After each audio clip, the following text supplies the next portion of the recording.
sommes vendredi 29 avril 2022 alors que le carême au sein de la communauté musulmane égrène ces derniers jours. Mesdames et messieurs, bonjour à vous tous et bienvenue à ce deuxième acte de votre émission Grand Point sur TPC Plus TV. Avant d'installer les débatteurs, mesdames et messieurs, la première incursion c'est bien sûr le Vox Populi. On s'installe avec ce qui suit. Vox Populi ce vendredi 29 avril 2022 va s'intéresser à l'exposition des trésors royaux au palais de la République. Un tour de l'autre côté, nous avons réussi à recueillir l'avis de quelques jeunes de la commune d'Apro-Missérété, précisément de l'arrondissement central, qui ont effectué un tour là-bas afin de découvrir de visu les merveilles réalisées par le président Patrice Talon pour la promotion de la culture béninoise. Suivez ici l'impression de quelques jeunes rencontrés au palais de la Marina. On a été mis au courant de tout ce qui s'était passé, mais la réalité aujourd'hui, c'est émotionnel. C'est vraiment émotionnel. Je me sens dans une situation d'apprenant parce que je me rappelle de mes leçons antérieures. Je me suis retrouvé au CM1. En évoluant, je me suis retrouvé au CM2. Je me suis retrouvé même à l'examen du CEP. Donc c'est pour vous dire que avant qu'on enseigne les cours, on doit passer par ici. Sincèrement. Ce qu'on voyait à la télé, ce qu'on lisait dans les journaux et l'observation faite aujourd'hui, il y a une grande différence. Parce que vous découvrez la qualité réelle des œuvres. Franchement, moi, l'impression que j'avais avant de venir ici, c'est autre impression que j'avais. Mais aujourd'hui, franchement, j'ai découvert des œuvres naturelles, vraiment naturelles. Et c'est réel. Ce n'est pas une invention. C'est réel. Comme j'ai l'habitude de le dire, le président Patrice Talon est un magicien naturel. Vous savez, en réalité, les gens ne le disent pas. En fait, nous, aujourd'hui, ne sommes pas venus seulement découvrir plutôt les trésors royaux, non. Nous sommes venus pour 2 visites, puisque, il faut le dire, soyons honnêtes, c'est pour la première fois, toute cette délégation d'une centaine de personnes vient de mettre pied à la présidence. C'est pour la première fois. Donc nous avons fait 2 découvertes. La découverte de la présidence et la découverte des trésors royaux. Quel plaisir.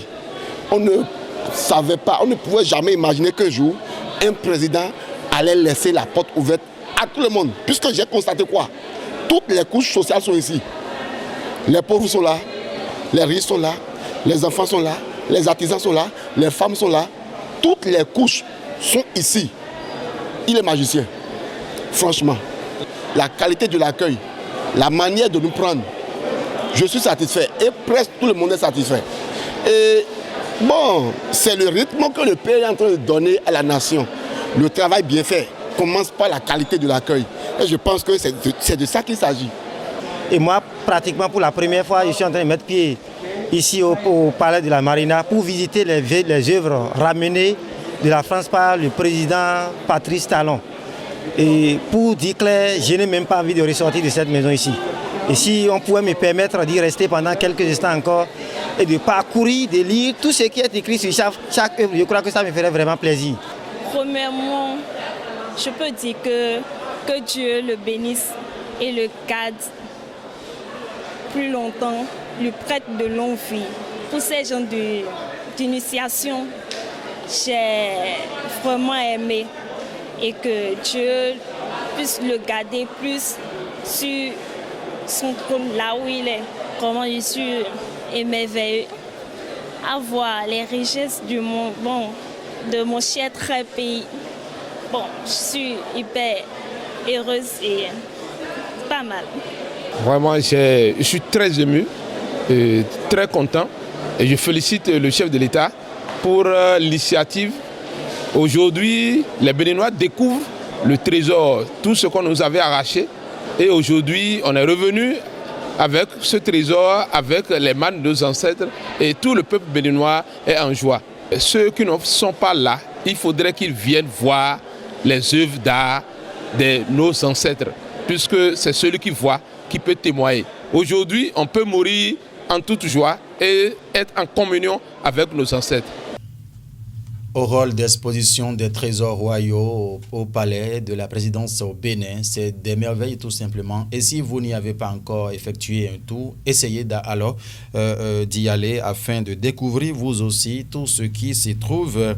26 trésors royaux exposés, 106 œuvres d'art contemporains. Mesdames et messieurs, c'est du beau tout simplement, puisque nous le reconnaissons bien, mesdames et messieurs, que le président Patrice Talon, c'est également du coup. Les débats, à présent, on va les installer juste après cette virgule.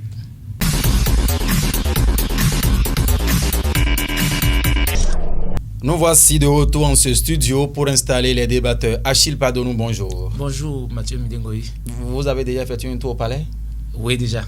Ah bon? Oui. Vous avez vu quoi et quoi? C'était le samedi dernier avec le maire de la commune d'Adjoum et le conseil des sages et notables de la commune d'Adjoum.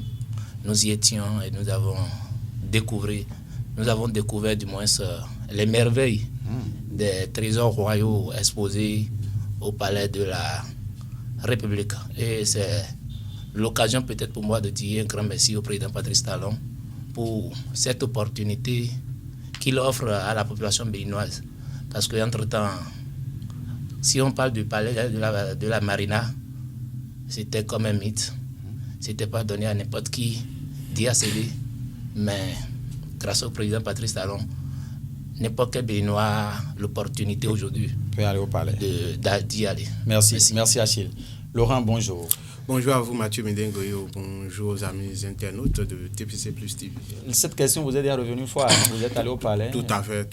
Et à tant que, bon, c'est ne pas, j'ai pas la chance comme Achille Padonou. Comme Achille Padonou, mais en tant que historien, il y avait un collectif des historiens du Bénin et nous y allons pour aller voir ce qui y s'y trouvait. Vous avez découvert également les mêmes merveilles que Achille Padonou? Tout à fait. Étant historien, j'applaudis, je souhaite que ça continue, que les Béninois sortent pour aller voir tout ce qui s'y trouve. Malheureusement, pour le palais finira donc en mai, ils iront à Ouida, à Bomé, à Porto-Novo pour découvrir le reste. Il n'y a pas de souci. Mesdames et messieurs, il faut rappeler que Achille Padonou, il est journaliste web activiste basé dans le département de l'Ouémé. Il est là avec nous aujourd'hui. On abordera le sujet du jour dans un instant. Laurent Agbotu-Edo, homme de la maison, il est journaliste également au niveau de la radio Gerdès Afrique dans la commune d'Apromiserete. Le sujet aujourd'hui, c'est bien, mesdames et messieurs, intéressant. Mais bien avant, Achille Padonou, on était le 28 avril 2019. Vous vous rappelez de cette date-là au Bénin? Oui. Ça vous rappelle quoi? Cette date rappelle justement les élections législatives de 2019. Au Bénin. C'est l'anniversaire aujourd'hui. Non, c'était l'anniversaire hier. C'était l'anniversaire du mois hier. Voilà.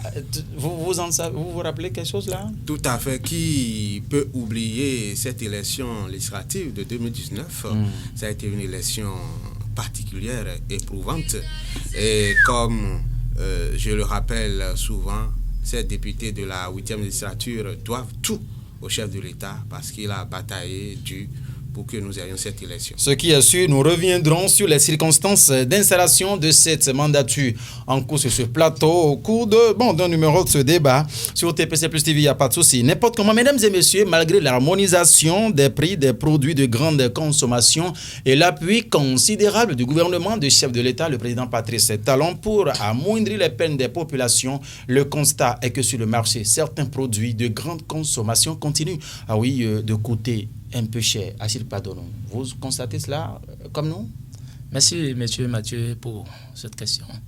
Effectivement, depuis le début de cette année, les produits de grande consommation ont connu un flambé sur le marché. Et le gouvernement, dans son rôle régulateur, a essayé de mettre des moyens dans ce domaine afin que ces produits le prix de ces produits puisse revenir à la baisse. Mais malheureusement, sur le terrain, la population ne sent pas encore l'effet de cette action du gouvernement. Le gouvernement a certes mis des moyens, Mais on continue de se poser la question pour se demander, est-ce qu'effectivement la population est impactée par les moyens mis à sa disposition? Est-ce qu'il y a un mécanisme, il y a un dispositif de contrôle des exigences du gouvernement sur le terrain? Parce qu'on a comme l'impression que le gouvernement a mis les moyens, mais il n'y a pas de suivi. Laurent Botuedo. Oui, Mathieu Midengoï, d'abord je vous remercie pour le choix de ce sujet parce que c'est un sujet capital qui impacte la vie sociale de nos concitoyens. Et il est vrai que, comme vous le disiez dans votre introduction, que très tôt le gouvernement a pris ce dossier au sérieux. Je me rappelle comme si c'était hier que c'est au cours du Conseil des ministres que cette décision d'harmoniser les prix des produits de consommation a été prise. Et cette décision prise, le porte-parole du gouvernement est venu devant la télé et a essayé, au-delà de cette harmonisation, à fixer, c'est-à-dire à donner le prix de chaque produit. Mais il est inconcevable c'est-à-dire que le Béninois que je suis, que nous allions dans les marchés, on constate que c'est le contraire. Dans ce même pays, après cette sortie du porte-parole du gouvernement, c'est au lendemain de cette sortie qu'on apprend que le prix du pain a augmenté. On a tempêté. Est-ce que ça a déjà trouvé une solution? Reste à savoir. Le prix du pain a augmenté. À Cibadonou, le prix a augmenté chez vous? Oui, la baguette du pain salé. La baguette du pain salé était à 150 francs, mais le gouvernement a fait de son mieux. Aujourd'hui, c'est à 100. C'est revenu à 125 francs. Mais le véritable problème se pose au niveau du grammage. Ah, d'accord. Le pain de 125 aujourd'hui est différent du pain, de la baguette que nous prenions entre-temps à 125 francs. Vous avez pesé pour voir? Non, je n'ai pas pesé, je n'ai pas besoin de peser, mais à vue d'œil, nous sommes habitués à cela. Ça ne pèse plus. Voilà, ça ne pèse plus. Je reviens à vous tout à l'heure. Oui, au-delà de ce produit dont je parlais, allez dans nos marchés. Parce que moi, en dehors de ce métier, nous vous connaissons promoteur. Je suis en contact un peu avec nos marchés. Voilà. Et quand je vais dans nos marchés, écoutez, la plupart des produits ont augmenté leur prix. Et quand vous posez la question aux banques qui vendent, c'est qu'ils disent que eux-mêmes, quand elles vont aller s'approvisionner, c'est depuis là-bas que le prix a augmenté. Je dis, mais comment ça? Le gouvernement ne peut pas dire les produits sont livrés désormais à tel prix. Et vous dites que, bon, quand vous allez pour aller acheter, qui sont ces commerçants ou bien ces partenaires-là qui vous livrent les produits à ces prix-là? Et quand vous analysez en tant que journaliste, en tant que Béninois, vous avez l'impression que ce sont certains commerçants véreux qui essayent de faire de la surenchère pour profiter de cette situation-là, pour s'enrichir. Non, on ne peut pas vouloir s'enrichir sur le dos des paisibles populations que nous sommes. Quand même, nous sommes dans un pays où le pouvoir d'achat, les gens se battent et profiter de ces situations pour arnaquer, parce que je parle de l'arnaque. Le gouvernement ne peut pas dire quelque chose et nous qui sommes les Béninois, qui se disent commerçants, on va faire ce que nous voulons dans nos marchés. Et cela, j'interpelle la plupart des directeurs départementaux, des directeurs départementaux, qui sont dans nos communes. Ici, nous sommes dans le mai. Ces directions départementales, qu'est-ce qu'ils font? Ces directeurs départementaux, qu'est-ce qu'ils font? Effectivement. Nous sommes dans le mai. Est-ce que le marché Wando qui est à côté, est-ce que le marché Avangbo qui est à côté? Moi, je n'ai pas eu l'info que ce directeur départemental a déjà fait quelques descentes dans ces marchés-là pour aller contrôler. Il travaille. Oui, vous le développez. Effectivement, par rapport à ce qu'il vient de dire, les directeurs départementaux sont vraiment accusés. Je les accuse directement dans cette affaire parce que le gouvernement, à son niveau, essaie de faire de son mieux. Et il leur revient normalement d'accompagner les efforts du gouvernement sur le terrain. Je prends l'exemple du pain dont nous sommes en train de parler. Le pain sucré, que nous avons l'habitude de prendre à 300 francs. Pas plus tard qu'hier soir, je l'ai pris à 325 francs. Et pour quelle quantité, pour quel grammage encore? Il n'y a que 25 francs. Non, 25 francs, à mon niveau, ça ne dit rien, mais pour la grande masse de la population, vous imaginez ce que ça fait? Ça fait un. Je prends l'exemple de la tonne du ciment. Voilà. Le gouvernement avait fait sortir un communiqué à l'issue de leur rencontre hebdomadaire. Et dans l'OME, je pense que le prix était fixé, la tonne du ciment était fixée à 74 000 francs. Mais elle est tout près à côté de nous ici. Ah bon? Oui. Mais pourtant, c'est pas à moi de donner le nom d'un établissement, mais c'est vendu à 76 000 francs. Nous avons lu sur la toile, le directeur départemental OME du commerce a effectué une descente, il aurait effectué une descente au niveau de ces cimenteries-là. Non, il ne suffit pas de rester juste à Porte-Novo-Ville pour dire qu'on est en train de faire des constats. Parce qu'en réalité, les décisions gouvernementales sont beaucoup plus exécutées, mises en exécution dans les grandes villes, parce que les commerçants ou bien la population de ces grandes villes savent qu'ils sont beaucoup plus exposés. Mais ceux qui sont dans les zones reculées, à partir d'Accra-Missérété, d'Angbo, Adjong, il va falloir que ces directeurs essaient de dépasser Porte-Novo désormais pour aller faire le constat dans ces grandes villes, dans ces communes un peu plus reculées, dans ces zones reculées.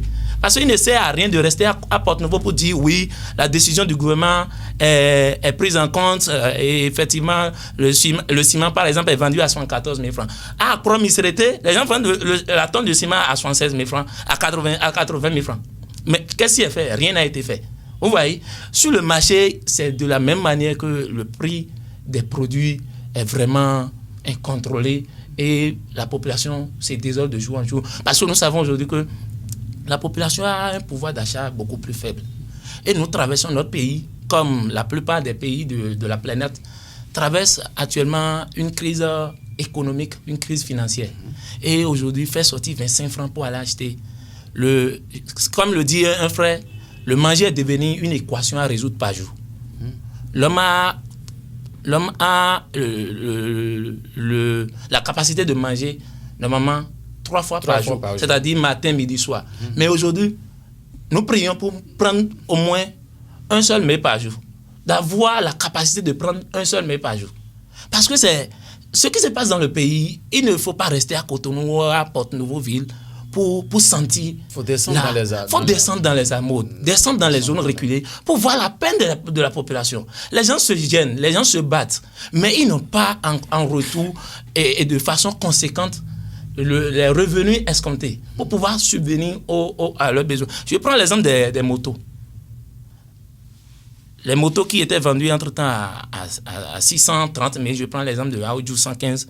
On va parler de moto sans citer les noms. Voilà. Donc, la moto qui était vendue par exemple à 630 000 francs, entre-temps, est arrivée à un moment, le gouvernement avait tassé, d'après ce que nous avons eu comme information, et ces motos se sont retrouvées à 800 quelque chose mille. Arrivé à un moment, après les cris du cœur de la population, le gouvernement a encore décidé, parce que, comme on le dit chez nous, il faut taper l'enfant avec un bâton et aussi savoir le ramener. Voilà. Donc, le gouvernement que nous avons là, c'est un gouvernement qui est à l'écoute de la population. Justement, après avoir écouté le cri de cœur de la population, il est revenu sur sa décision. Et il a donné l'injonction à ses promoteurs de revoir le prix à la baisse. Mais force est de constater sur le terrain que ces prix sont maintenus. Achille, nous vous reconnaissons web activiste sur le terrain bien présent. Vous avez les preuves de... Descendez sur le terrain. Je vous dis, chaque fois, ne restez pas à Porte-Novo ou à Cotonou. Le Bénin ne se limite pas à Porte-Novo ni à Cotonou. À venir dans les lieux reculés. Voilà, dans les lieux reculés. D'aller à Sakété, dans le plateau. Monsieur le journaliste, oui, je vous devez sortir désormais de Missérété. Non, je dis, moi je préfère rester même à Porte-Novo. Ah bon? Oui. Allez-y. Allez-y dans ce marché que nous connaissons tous là. Kwando ou bien Huangbo. Mais ce que décrit Achille dans Missérété ou bien dans Tchoumi là, les faits sont là, dans ces marchés là. Et j'ai l'impression que ce sont les directeurs départementaux qui ne jouent pas leur rôle. Vous pointez toujours du doigt. Ah oui, le gouvernement. Combien sont-ils à œuvrer dans ce sens si ce n'est pas le directeur départemental de l'industrie et du commerce au niveau de l'OME? En tout cas, peut-être dans ces déplacements, il vous appelle Mathieu Midingoï. Moi, je ne sais pas. Je ne sais pas. Mais je sais que quand cette situation a démarré, il y avait un monsieur qui faisait ses zinzins, qui avait le droit, le détenteur, qui se disait qu'il était le seul détenteur du blé. Et c'est d'ailleurs à cause de lui que le prix du pain avait augmenté jusqu'à... On vendait 150. À 150. Mais je pense que le gouvernement a réglé son problème. On l'a pris, ils ont fermé son magasin. Et ça a été l'œuvre du directeur départemental de ce département-là. Et je voudrais que les autres directeurs emboîtent le pas de ce dernier. Je ne vais pas citer son nom. Je voudrais, parce que il ne revient pas au ministre du Commerce ou bien au président de la République de passer dans tous les départements. Ils ne peuvent pas être partout à la fois. Voilà, c'est pourquoi nous avons... L'État a été organisé. C'est pourquoi le président a délégué ses pouvoirs aux Béninois que nous sommes. Mais on peut pas cautionner ce genre de choses. Sur ce plan, si vous me le permettez, je voudrais mentionner qu'il ne s'agit pas dans ce cas uniquement des directeurs départementaux de l'industrie et du commerce.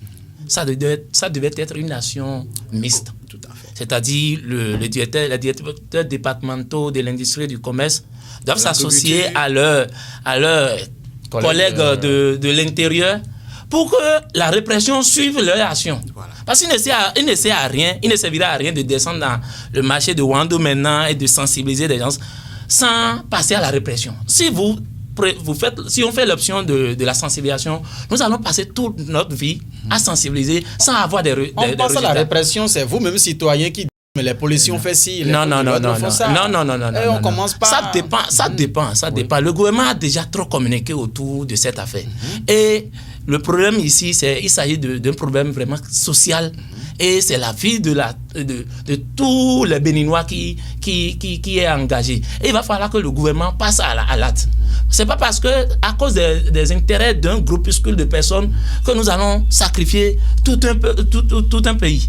Vous voyez, non? Donc, il est nécessaire que nous passions désormais, que le gouvernement passe désormais à la répression pour ramener ces personnes à la raison, ces personnes, ces vendeurs, ces commerçants véreux à la raison. Parce que, entre-temps, le prix le litre de l'huile végétale était à 1200 francs.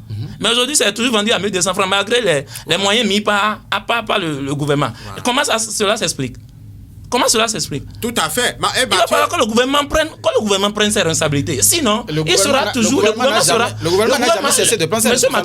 sera toujours pointé du doigt. Voilà. Il sera responsable de tout ce que nous sommes en train de constater sur le terrain. La population ne cessera jamais de l'accuser.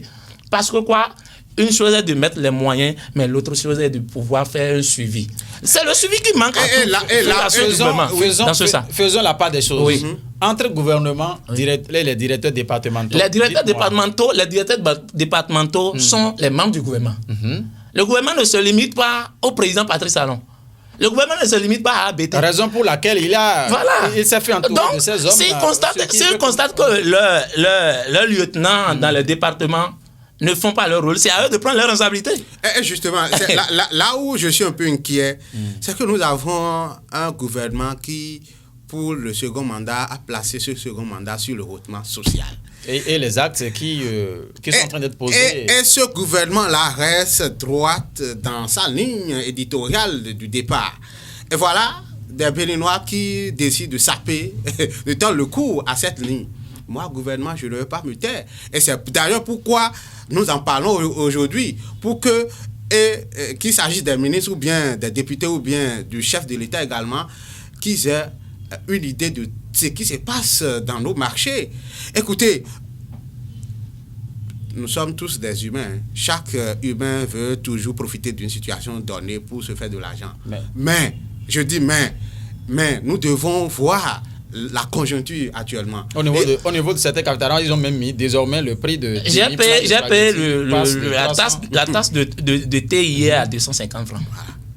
Je ne vais pas donner la localité, mais je l'ai pris. Dans l'Ouémé. Dans l'Ouémé. Ce qui était à 200 francs ou bien À quelque 250 francs. Voilà. L'autre problème, l'autre chose que je voudrais vraiment souligner, nous savons aujourd'hui que dans notre pays, nous cultivons les produits vivriers, c'est-à-dire le maïs, le haricot, et ainsi de suite. Encore que Vous voyez? Zemidjan a déjà pris maintenant une bonne part de ces cultivateurs-là. Oui, c'est normal, c'est normal. Bon, ce que je voudrais dire, c'est quoi? Oui, allez-y. Il va falloir que notre propre production puisse nous suffire d'abord avant qu'on puisse exporter.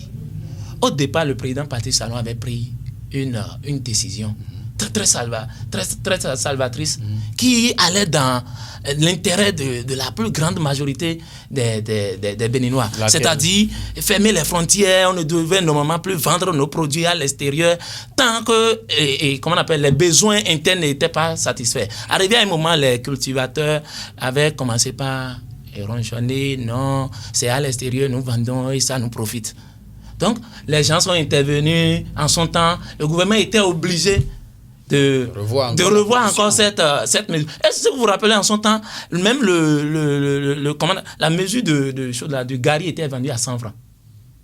Et parce que, comme on le dit chez nous, si on arrive à régler le problème de la faim, la misère, le problème de la misère, la pauvreté est réglée. La pauvreté est réglée. Donc aujourd'hui, nous sommes pauvres. On dit en fond, nous c'est ça bon qu'il a dit dans l'une de ses chansons que nous couvertons Yamé Yanokbo. Aujourd'hui, on souffre et on a encore la galère, la faim.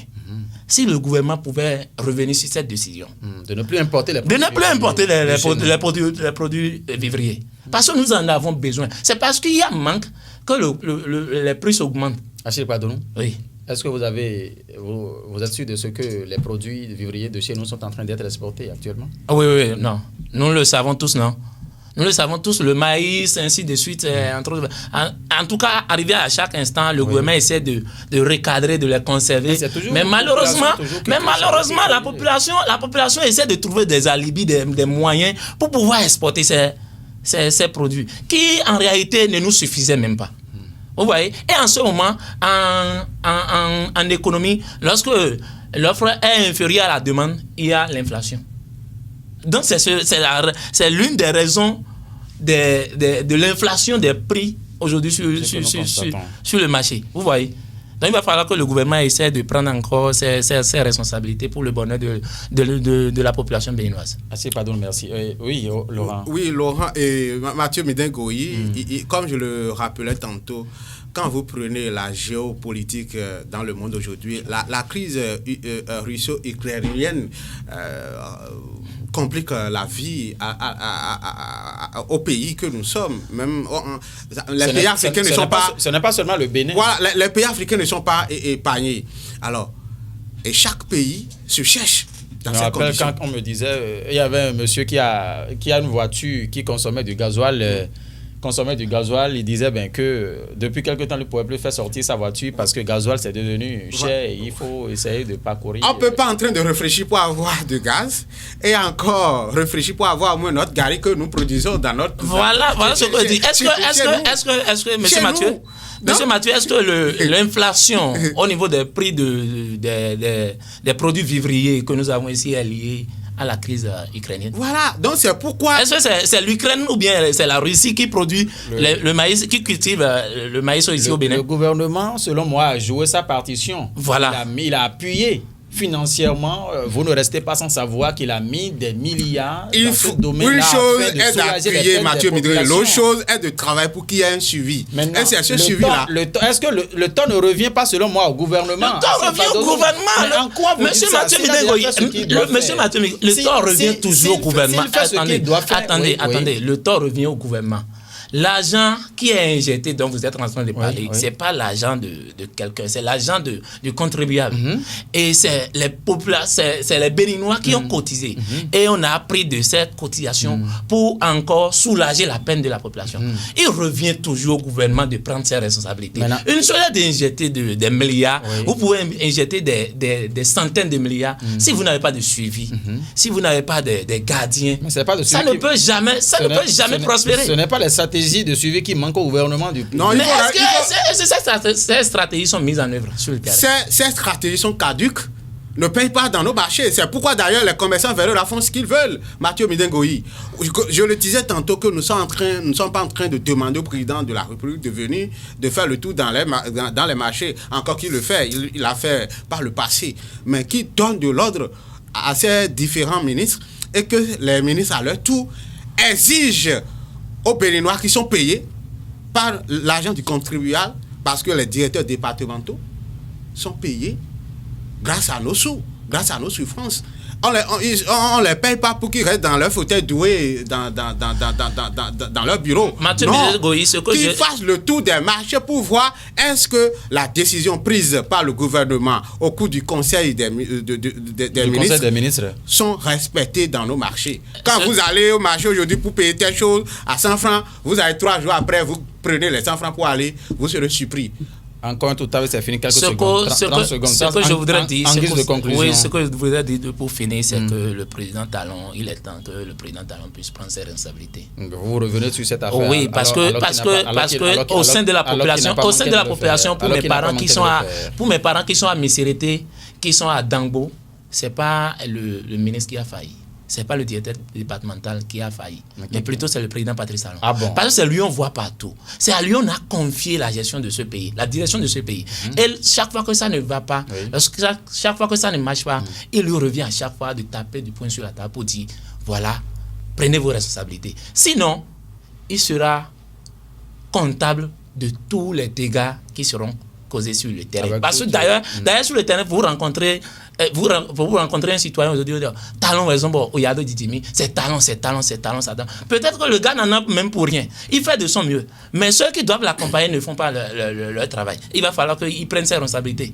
Parce que c'est à lui le peuple béninois. Réveil de leur profond sommeil. Voilà, parce que c'est à lui le peuple béninois a confié sa destinée. Je reste dans cette même dynamique pour dire au président de la République que c'est lui que les Béninois ont choisi. Nous sommes allés voter pour lui. Et si on a mal à la tête, au dos, nous allons toujours crier son nom. Oui, quand vous allez dans nos marchés, comme il le disait tantôt, c'est ce que les gens disent. Ils vont appeler aucun ministre. Non, c'est le président de la République. Oui, qui prenne la hauteur face à cette situation et qu'il insuffle d'autres conjectures à ses collaborateurs, parce que tout ce qui se passe dans nos marchés, c'est très grave. C'est comme si ces commerçants créent un autre État dans un autre État, parce que je ne veux pas concevoir que moi, État, je décide de faire autre chose, j'y mets les moyens, mais sur le terrain, ce n'est pas ce qui est constaté. Il faut travailler à changer les choses. Laurent, merci. Mesdames et messieurs, nous voici donc à la fin de ce débat sur TPC Plus TV ce vendredi 29 avril 2022. Il s'agissait tout simplement de ce constat de ce que les produits de grande consommation continuent de coûter un peu plus cher que la capacité des populations, malgré l'appui du gouvernement, malgré les efforts que consent le gouvernement chaque fois, toutes les fois, afin d'alléger la tâche aux paisibles populations. Achille Padonou, journaliste web activiste, a donné ses impressions. Il a exhorté les uns les autres à jouer convenablement leur partition afin que les peines soient véritablement soulagées. Laurent Abotiodo n'a pas manqué également d'exhorter le gouvernement également à prendre les dispositions sur ces comptes afin de juguler cette crise qui secoue les populations à la base. Mesdames et messieurs, restez avec nous, cette émission se poursuit. Merci à vous nos débatteurs. À tout de suite. Bonjour à tous, bonjour. Bonjour monsieur. Comment ça va? Ça va. Je vais bien. Je vais vous poser une question très simple. C'est bon? Ça va très bien. Vous êtes prête? D'accord, dites-moi, pourquoi le palais présidentiel du Bénin est encore appelé palais de la Marina?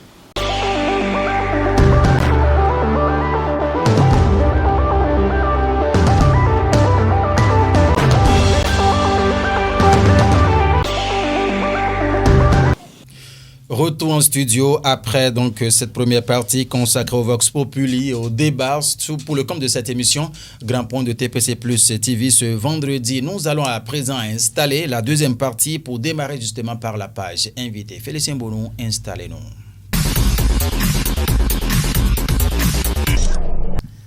La page invitée ce vendredi va s'intéresser à la maladie de l'hypertension artérielle. Pour en discuter, nous avons réussi à attendre notre micro. Oui, Atemi Tokpe, Omodo Agba, un tradit praticien reconnu au Bénin et en Afrique. Suivez ici les explications de Temi Tokpe, Omodo Agba, pour tout ce qui concerne l'hypertension artérielle. La tension, il faut aller contrôler sa tension. Et c'est pour cela, cela a été donné à tout le monde d'avoir son thermomètre pour pouvoir contrôler sa tension et savoir gérer sa santé. Savoir gérer sa santé, c'est contrôler sa tension pour voir là où cela est.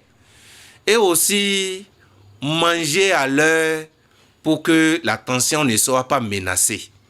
Parce que quand tu es quelqu'un qui ne mange pas à l'heure, tu vas voir que tu auras les maux de tête. Le Nigérien va te dire que s'il n'a pas encore mangé jusqu'à 8h, 9h, c'est lui-même qui est en train d'attirer la maladie à venir. Voilà que chez nous, les Béninois, on peut rester comme ça jusqu'à 13h, 14h, 15h, 16h, 18h avant de manger. Comment on ne peut pas attraper la tension? Vous voyez, quand tu ne manges pas vite jusqu'à... Tu avais l'habitude de manger. Mais il y a des cas, des situations qui sont arrivées, tu n'as pas mangé jusqu'à 13h, 14h, tu vas commencer par sentir les maux de tête, la migraine, la vertige. Et tout ça là, ça veut dire la tension a commencé par monter. Donc, il faut manger à l'heure pour éviter ces genres de maux qui vont aller tirer la main à la tension pour venir t'amener à l'abattoir. Donc déjà, nous devons savoir que même si tu n'as pas assez de temps, mets la bouillie dans le ventre, ça va t'aider. La bouillie, j'ai dit, je n'aime pas parler de biscuits, parce qu'il y a des gens qui courent derrière d'autres recours et on leur dit qu'il faut manger des biscuits. Quand tu manges des biscuits dans le ventre plat, vide, tu vas inviter des vers parasites à venir te déranger, à venir creuser ou encore endommager certaines choses dans ton organisme là-bas. La tension, éviter des querelles, éviter la bagarre. L'être humain a son défaut. Ils ont leurs défauts, tu as ton défaut. Ne souligne pas trop les défauts des autres. Tu pourrais mettre tout ça là à côté. Le problème des soucis d'au jour le jour qui t'a amené à la stress. La stress, ça, c'est ça ton problème. Et il y a des gens, même les soucis les a déjà amenés à la stress. Et tu demandes, tu as mangé quoi aujourd'hui? Ils se demandent encore, est-ce que j'ai mangé? J'ai oublié même de manger jusqu'à 16h. Vous voyez que c'est pitoyable. C'est ceux-là même qui se laissent à la maladie. Et pour pouvoir guérir la tension hyper-hypo, ça c'est guéri. Il suffit que tout ce que je viens de partager avec vous comme conseil santé, prenez ça au sérieux. Laissez la guerre avec votre femme et avec votre mari. Digérez vos enfants, digérez les amis, digérez les voisins et voisines qui sont à vos alentours. Venez vers moi. J'ai quelque chose de très concret que je peux vous vendre ou je peux vous prendre pour vous aider. Et vous allez utiliser pour que votre santé, votre tension soit au top niveau, pour que ça ne soit pas hyper ni hypo. Voilà. Vous avez compris à l'instant, mesdames et messieurs, Temitope Omo Douagba qui nous prodiguait de sages conseils tout autour de cette maladie qui ronge les populations dans les contrées aussi, dans la ville également. Et cette émission, la prochaine étape, c'est bien sûr le prénom endogène. Prénom endogène, qu'est-ce que cela donne? Voici, mesdames et messieurs, la virgule qui l'annonce. Bienvenue à Pascal Rossou, le consultant maison qui va nous parler du prénom Diaou aujourd'hui. Diaou en langue gungbe ou en fongbe qui traduit miracle tout simplement en français. Les contours des conditions dans lesquelles on peut attribuer ce prénom à un enfant, c'est avec Pascal Rossou qui va ici en patois afin de permettre à la population de mieux cerner les circonstances.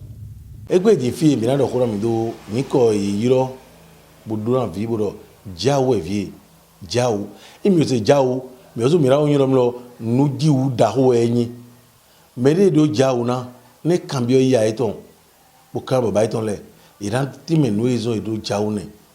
esi kan dom lo ye mokulo bo e ma yin dom lo iraji esi kan mokulo ina to yakọ dune bo abi e to biba bo to mo bo to klaje keka yo yin kulo na gble janwe bo kulo ma gble e ganzo ajo bo video kan mi na jite ma ya uji bo no mo bo ye gbon file ka bo le na ji bo e ma fa kaka bo wa ji iro ya no ji awo yin bo mi do mo no vie de wa gbeme yi me ran le no lo ira ji e ma tin e si ganzo no mo lo e ma odo sunde na do bo no ji bo do video asama pe ran bo ye ji bo no mo bo ji asama pe so gan ya eyo aso jawo yin fi yin ko jawo beson ehun ni nu susususu temewe amo vilo go jenso dandandan we de nu ye mogolo to kla de mo lo ji ye yin ko lo na gble e nu teme ti mo jo lo gan ti wo ye ji vie ne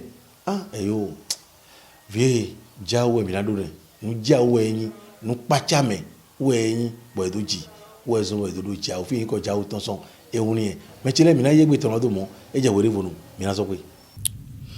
Alors, à l'instant, mesdames et messieurs, le prénom Diaou qui veut dire miracle. Laurent, vous êtes resté avec nous aujourd'hui. Diaou, ça vous dit? Oui, Diaou, c'est un bon 25 secondes. Je connais quelques-uns qui s'appellent Diaou.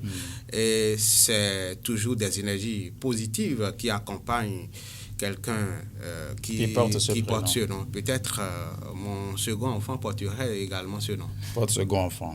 Donc c'est le premier qui continue avec la multiple femme. S'il pardonne rapidement, 25 secondes, Diaou, miracle. Bon. Diaou, comme nous l'entendons déjà, c'est le miracle. Et c'est un nom. En Afrique, aucun nom n'est donné au hasard.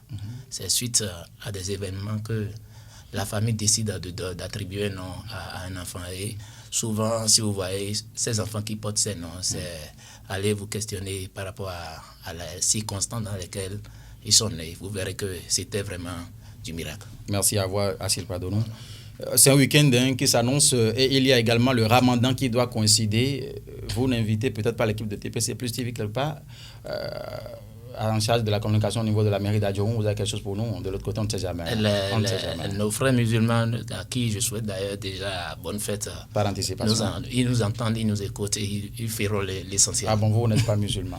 Non, deux fêtes, Mathieu Bindingo. Il y a la fête du travail d'abord. Le 1er mai, justement, le dimanche. Le dimanche. Oui, c'est vrai. Et l'autre fête, de toutes les façons, moi j'ai déjà fait le premier pas aux musulmans, donc moi j'attends parce que car à eux, si vous faites le premier pas, c'est pas maintenant, on va vous donner. Il faut attendre Tabaski avant d'espérer viande. Mesdames et messieurs, merci de nous avoir suivis. Nous sommes vendredi 29 avril 2022. Cette émission, Grand Point, allez, ferme ainsi ses portes et fenêtres. Guillaume Moukanri, c'est bon, on peut finir. Félicien Bonus, ça peut aller. Merci de nous avoir suivis. Bon week-end à tout un chacun de vous. Merci. Au revoir.